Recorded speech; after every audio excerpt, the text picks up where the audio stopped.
Di bulan yang sama, yaitu di Oktober 2015, Charles Sitorus selaku Direktur Pengembangan Bisnis PT PPI dan Dayu Padmara Rengganis selaku Direktur Utama PT PPI kembali menemui Sri Agustina di kantor Kementerian Perdagangan. Dalam pertemuan tersebut, Sri Agustina berkenalan dengan Tony Wijaya Eng yang merupakan Direktur Utama PT Angel Product, disampaikan bahwa Tony Wijaya Eng, Direktur Utama PT Angel Product akan melakukan kerjasama dengan PT PPI sesuai arahan pimpinan. Oleh karena Sri Agustina jabatannya adalah Dirjen dan atasannya adalah Menteri Perdagangan, maka oleh Charles Sitorus dan Dayu Padma Rengganis diyakini bahwa pimpinan ini dimaksud adalah Menteri Perdagangan, yaitu terdakwa.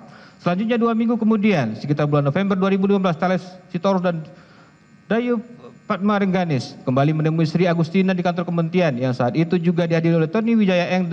Dalam pertemuan, Sri Agustina menyampaikan penugasan PT PPI bersama dengan grup Tony Wijaya Eng, dan Tony Wijaya Eng menyampaikan bahwa akan ada 8 perusahaan yang akan melakukan kerjasama. Menimbang bahwa pada bulan November 2015 bertempat di ruang rapat Menteri Perdagangan atas undangan Gunario selaku staf khusus Menteri Perdagangan kembali lakukan rapat bersama yang dihadiri oleh Sri Agustina, almarhum Karyanto Supri, para direktur di Kementerian Perdagangan, Charles Sitorus, Dayu Padmara Rengganis, dan perwakilan pabrik gula. Dalam rapat dibahas mengenai teknis penugasan importasi gula kepada pabrik gula swasta untuk bersama dengan PT PPI. Dalam rangka pemenuhan kebutuhan gula untuk operasi pasar, Gunario menyampaikan bahwa penugasan kepada PT PPI nantinya bersama dengan grup Tony Wijaya Eng dan hasil produksinya akan didistribusikan melalui distributor yang penunjukannya oleh PPI berdasarkan rekomendasi pabrik gula. Distribusi gula kristal putih dalam rangka penugasan pembentukan stok gula dan stabilisasi harga melalui operasi pasar dan atau pasar murah.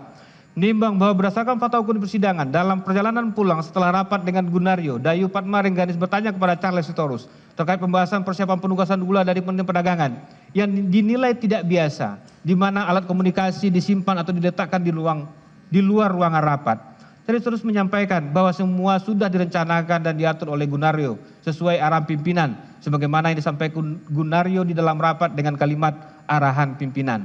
Oleh karena Gunario adalah staf khusus Menteri Perdagangan, maka pimpinan yang dimaksud diyakini Charles Sitorus dan Dayu Padma Rengganis adalah terdakwa sebagai Menteri Perdagangan. Menimbang fakta hukumnya setelah pertemuan dengan Gunario di atas, sekitar akhir November 2015, Charles Sitorus mendapat undangan dari PT Angel Product tentang akan diadakannya rapat teknis pembahasan pelaksanaan kerjasama antara PT Angel Product dengan pabrik gula swasta. Charles Sitorus memerintahkan Prasetyo Indro Harto untuk menghadiri rapat yang dilaksanakan di Equity Tower SCBD Jakarta Selatan. Rapat dihadiri oleh 8 pabrik gula swasta, membahas teknis pelaksanaan penugasan di mana gula akan dijual kepada PT PPI yang bahan bakunya berasal dari gula kristal mentah impor, diolah menjadi gula kristal putih dan didistribusikan dan distributor yang ditunjuk oleh produsen untuk melakukan penjualan gula. Menimbang bahwa selanjutnya dalam pertemuan di Hotel Ritz-Carlton SCBD Jakarta yang dihadiri oleh Charles Sitorus, Dayu Padmara Rengganis, Tony Wijaya Eng selaku perwakilan PT Angel Product, perwakilan Makassar Tene, perwakilan Sentra Usaha Tama, perwakilan Medan Sugar Industri, perwakilan PT Permata Dunia Sukses, perwakilan Andar Funindo, perwakilan PT Sugar Internasional, perwakilan Berkah Manis Makmur. Tony Wijaya Eng memberikan pembagian jumlah kuota gula kristal putih yang nantinya dapat dibeli oleh PT PPI adalah sebanyak 10% dari jumlah total produksi gula kristal putih yang dihasilkan oleh 8 pabrik gula swasta, dan untuk selebihnya dilakukan pembelian oleh distributor melalui mekanisme delivery order ke PT PPI. Menimbang bahwa fakta hukumnya terkait penugasan kepada PT PPI tanggal 14 Desember 2015 atas dasar permintaan terdakwa selaku Menteri Perdagangan mengenai penugasan PT PPI untuk stabilisasi harga gula kepada Menteri BUMN melalui surat nomor 773/MDAK tanggal 21 September 2016, Menteri BUMN melalui surat S88/MBU tertanggal 14 Desember 2015 menyampaikan dukungan pembentukan stok gula nasional dalam rangka stabilitas harga gula dengan menugaskan PT PPI dan BUMN produsen gula sebagaimana surat nomor S-33/MBU tanggal 12 Juni 2015 dan surat nomor S382/MBU tanggal 28 Juli 2015. Dan untuk penjualan gula hanya untuk pengecer dan atau konsumen dengan waktu pelaksanaan dan atau wilayah penjualan gula melalui operasi pasar dan atau pasar murah. Mekanisme penjualan tersebut kemudian dipertegas kembali dengan surat nomor strip 888 MBU tertanggal 14 Desember 2015 kepada Direksi PT PPI. Menimbang bahwa berdasarkan fakta hukum persidangan, sebagaimana telah pula disinggung pada pertimbangan sebelumnya, tanggal 28 Desember 2015 dilakukan rapat koordinasi bidang perekonomian, pembahasan khusus terkait gula, sebagaimana tertuang dalam risalah rapat bidang koordinasi bidang perekonomian, nomor rakor 28.12 dan seterusnya tanggal 28 Desember 2015 antara lain.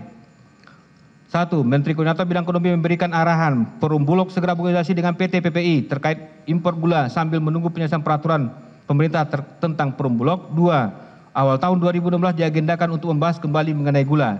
2. Menteri Pertanian menyampaikan apabila pemerintah mengimpor gula dalam bentuk sugar maka akan jauh lebih bermanfaat bagi industri gula di Indonesia. 2.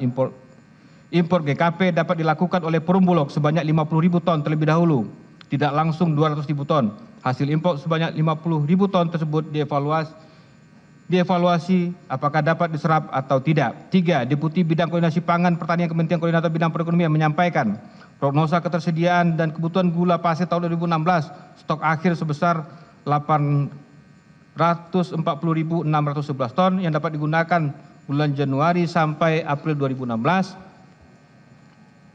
Diperkirakan giling tebu akan dimulai pada bulan Juni 2016 sehingga stok minimal yang harus dimiliki adalah sebanyak 1.100.000 ton dengan asumsi konsumsi gula sebanyak 220.000 ton per bulan. Dengan demikian perkiraan kekurangannya adalah sebesar 200.000 ton. 2. Apabila stok yang ada diharuskan mencukupi kebutuhan dalam negeri, maka seperti tahun-tahun sebelumnya dilakukan impor gula dalam bentuk raw sugar agar dapat dinilai nilai tambah bagi pabrik gula dalam negeri. 4. Direktur Jenderal Perdagangan Dalam Negeri Kementerian Perdagangan menyampaikan Menteri Perdagangan menugaskan PT PPI melakukan operasi pasar gula melalui Kementerian BUMN dengan menyertakan PT PN. 2. PT PPI sudah meminta izin impor gula kepada Kementerian Perdagangan. 5. Direktur Utama Bulog menyampaikan impor GKP tidak akan mengganggu petani karena impor GKP tersebut diperlukan dan digunakan oleh industri. Namun demikian dengan catatan bahwa impor tersebut tetap melalui pengawasan kementerian terkait. 2. Rembes gula rafinasi di pasar dapat dikurangi dengan cara mengecek apakah output dari pabrik gula rafinasi sama dengan output industri yang membutuhkan gula. 3. Stok gula di Perum Bulog dapat memenuhi kebutuhan sekitar 5-10%. 4. Diusulkan agar impor gula dapat dikerjasamakan antara Bulog dengan PPI. 6. Direktur Jenderal Industri Agro Kementerian Perindustrian menyampaikan dapat dimaklumi apabila impor ditutup ketika musim panen. Oleh karena itu sebaiknya impor diberikan ketika bukan musim panen, yaitu impor dibuka ketika hasil produksi dalam negeri tidak mencukupi. Hal ini dikarenakan sering adanya protes dari industri tentang sulitnya bahan baku industri seperti gula dan jagung. 7. Kesimpulan dan kesepakatan. 1. Perum Bulog segera berkoordinasi dengan PT PPI terkait impor gula sambil menunggu penyelesaian peraturan pemerintah tentang bulog. 2. Awal tahun 2016 diagendakan untuk pembahasan kembali mengenai gula. Menimbang bahwa fakta hukumnya awal Januari 2016 sebelum terbitnya penugasan oleh terdakwa selaku Menteri Perdagangan kepada PT PPI kembali dilakukan rapat yang dihadiri oleh Prasetyo Indoharjo perwakilan PT PPI dengan perwakilan 8 pabrik gula swasta. Jelajahi cara baru mendapatkan informasi. Download Metro TV Extend sekarang.